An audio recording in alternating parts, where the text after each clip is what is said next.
So in chapter number 10, that is light reflection and refraction. So in this chapter, as we previously discussed about, with the that is unable to see anything in the dark room, and on lighting up the room, things become visible. During the day, the sunlight helps us to see the object. In the presence of sunlight, we can observe the object.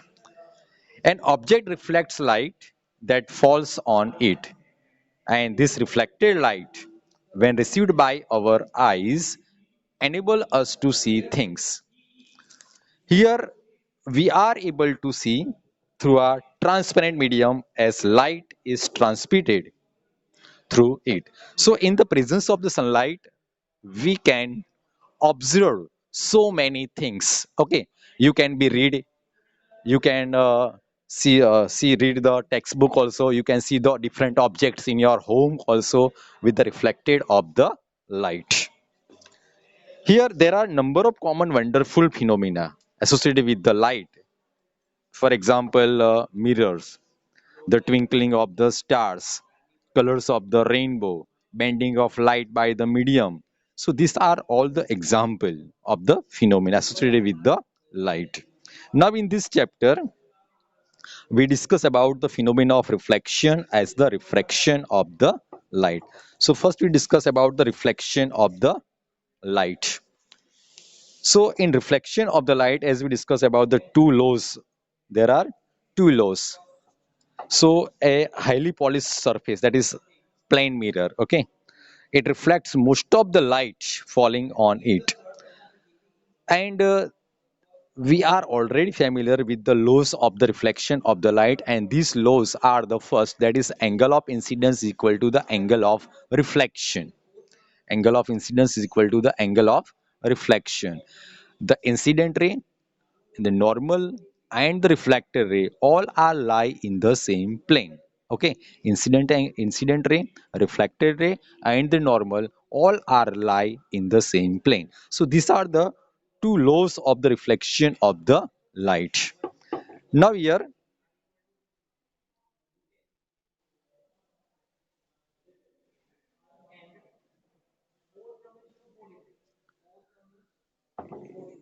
now we are familiar with the formation of image by the plane mirror and the properties of this image. As we discuss the properties of this image, it is the same size and virtual as well as erect. Okay, the size of plane mirror is same size, virtual and erect image. The image will be formed as behind the mirror, okay, as the object is in front of it.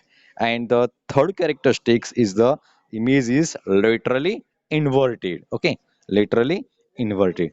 So image formed by plane mirror is always virtual and erect.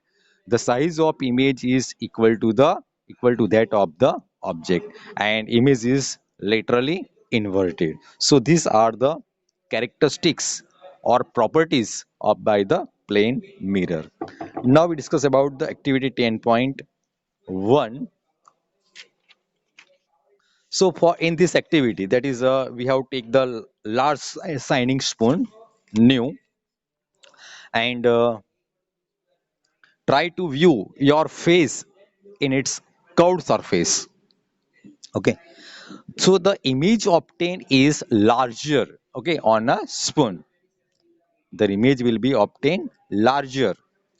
Now move the spoon slowly away from your face. Okay, so the image becomes inverted. Image becomes inverted. Now reverse the spoon and repeat the activity. Reverse the spoon. So the image will be diminished and virtual obtained.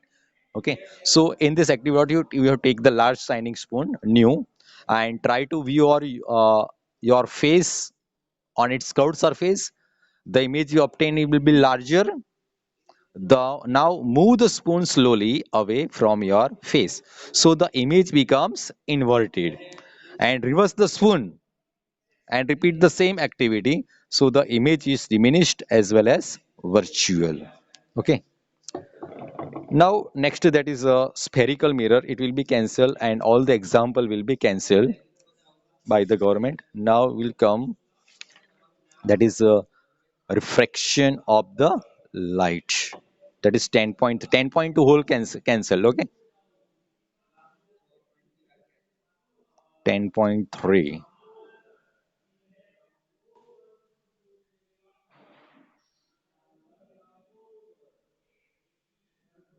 refraction of light.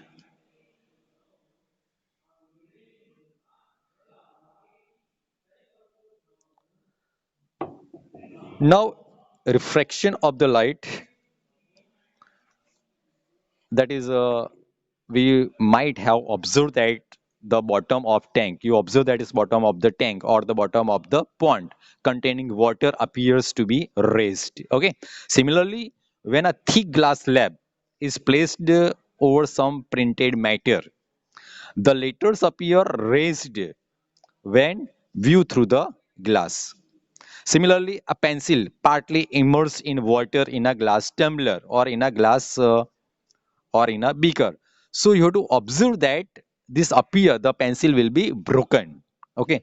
Similarly, we have to observe the lemon kept in water in a glass tumbler appears to be bigger than actual size. So all these the case in all these consider the case of apparent displacement, that is the case of pencil. Okay. So here the pencil will be partly immersed in a water in a glass. So here in this case the apparent displacement of pencil partly immersed in the water. The light reaching you from the portion of the pencil inside the water seems to come from different direction and compared to the part above water. And this makes the pencil appear to be displaced at the interface. For similar reason, the letter appears to be raised when seen through the glass slab placed over it. Okay. Now here in the pencil, that is example of pencil, that is does pencil appear to be displaced in the same extent, and instead of the water you can be use another liquid like a kerosene or turpentine. So you will be that the extent of the effect is different for different pair of the media. And this observation indicates the light does not travel in the same direction in all media.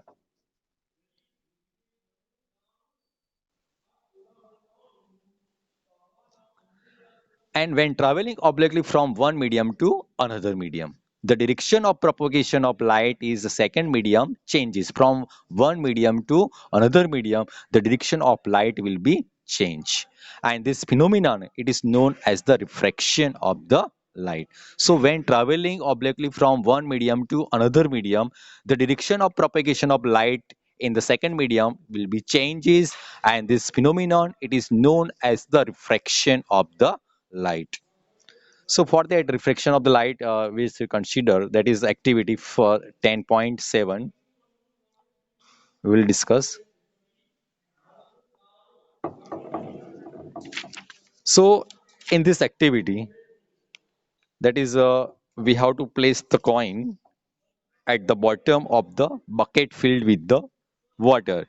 So you take the one bucket filled with the water and we have to place the 1 rupee coin, okay, inside the bucket filled with the water. Now with your eyes to see side above water, with your eye to a side above water, try to pick up the coin in one go. So you have to observe that one cannot pick up the coin in one go because of refraction of the light. The coin does not appear to be at its original position. Okay. Now next 10.8 activity. Place the large shallow bowl on a table and put a coin in it. We have to place a large shallow bowl on a table and put a coin inside it. Now move away slowly from the bowl and stop when the coin just disappear from your sight. And ask your friends to pour the water gently inside the into the bowl without disturbing the coin. Keep looking for the coin from your position. So you have to observe that the coin becomes visible again. Coin becomes visible again and slightly raised about its actual position. on pouring the water inside the bowl. This is because of refraction of the light. So the coin becomes visible again on pouring the water inside the bowl, and the coin appears slightly raised about its actual position due to the refraction of the light. In next activity, that is the 10.9 activity, that is draw a thick straight line in ink over a sheet of white paper placed on table, and place the glass slab over the line in which a way of that one of aids makes an angle with the line. So first we taught you draw the straight line in ink over a sheet of white paper placed on the table, and place the glass slab over the line in which way that one of its edges makes an angle with the line. And look at the portion of the line under the slab from the sides. The line appears to be bent, okay, at the edges. Now place the glass slab such that it's normal to the line. The part of the line under the glass slab appears to be bent. So look at the line from the top of the glass slab. The line appears to be raised. It is due to the refraction of the light. So here, that is in this activity, we have to observe that the line from the top of the glass slab, the line appears to be raised, and it is due to the refraction of the light. So here, that is next, that is a refraction through a rectangular glass slab. So for that, you understood that is activity 10.10 first. So fix a sheet, a white paper on a drawing board using the drawing pins. Place the rectangular glass slab over the sheet in the middle, and draw the outline of the slab with the pencil, and let us name the outline as ABCD, and take the four identical pins here as shown in the figure. So we have to fix the set white of paper on a drawing board using drawing pins, and place the rectangular glass slab over the sheet of the middle, and draw the outline of the slab with the pencil. Now let name the outline as ABCD and take the four identical pins. Now fix two pins, that is E and F vertically such that the line joining the pin is inclined to the edge of the AB. Now look at the image of the pin E and F through the opposite edges of the glass. Fix two pins, that is say G and H. G and H in opposite edges. You have to be observe the image.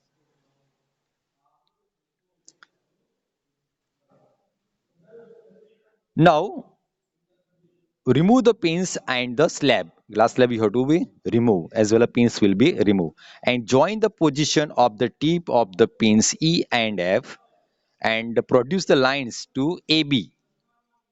Let EF meet AB at the point O. Similarly, join the position of the tip of the pins G and H. Okay, lower side G and H, and produce it of the edges CD. Let HG meets CD at the point OD O dash. Okay. Now join O and O dash. Join O and O dash. And also produce EF up to the point P as shown by the dotted lines. Okay. So here in this activity, that is we will note that the light ray has changed its direction at the point O and O dash, and note that both the points O and O dash lies on the surface separating two separating media, transparent medium. Okay, so here the light ray has bent towards the normal. You observe that in this figure the light ray has bent towards the normal, and compare the angle of incidence with the angle of refraction. Okay, angle of incident and angle of refraction you have to be compared. So in this figure there, that is EO is the incident ray. EO is known as the incident ray, that is EF, it is the incident ray. OO dash is the refracted ray, and O dash H is the emergent ray. So incident ray, refracted ray, and emergent ray. So the emergent ray is parallel to the direction of the incident as shown in the figure. Here, that is the extent of bending of the ray of light is the opposite parallel faces, that is in air medium to glass interference and glass medium to air medium. The rectangular glass slab is equal to the opposite. This is why the ray emerges parallel to the incident ray. The light ray shifted sides sidewards, okay, slightly. That is OL distance. You have to observe that. Okay. Now refraction, that is the refraction is due to the change in the speed of light as it enter from one transparent medium to another transparent medium. Here air is also, that is a transparent medium. It is a rarer medium. Okay, air is known as the error medium. It is air medium, it is known as the rarer medium. Glass medium is known as the denser medium. Okay, so here both are transparent medium. Glass medium and air medium, both are transparent medium. So refraction is due to the change in speed of light as it enters from one transparent medium to another transparent medium. Okay, so this experiment shows that refraction of light occurs according to the laws of the refraction. Okay, and there are follows the laws of the refraction of light: the incident ray, refracted ray, and the normal. Okay, all are lie in the same plane. The ratio of sine of angle of incidence to the sine of angle of refraction is constant. Okay, that is sine I upon sine I. Okay, incident angle of the sine to the ratio of incident sine angle to the refracted sine angle is constant. It is known as the Snell's law. Okay, the ratio of sine of angle of incident to the sine of angle of refraction is constant. Okay, and this law is known as the Snell's law for the refraction. Okay, this law. Sine I upon sine R is equal to constant, and this law it is known as the Snell's law. And this constant value is called the refractive index eta. Okay, it is known as the sine I upon sine R. Okay, is equal to constant, and this constant value is called the refractive index. It is known as the eta. Okay, it is known as the Snell. So what is the Snell's law? The ratio of the sine of angle of incident to the sine of angle of refraction is constant, and this law it is known as the Snell's law of the refraction. That is, in mathematical formulas, that is sine I upon sine R is equal to constant, and this constant value is called the refractive index.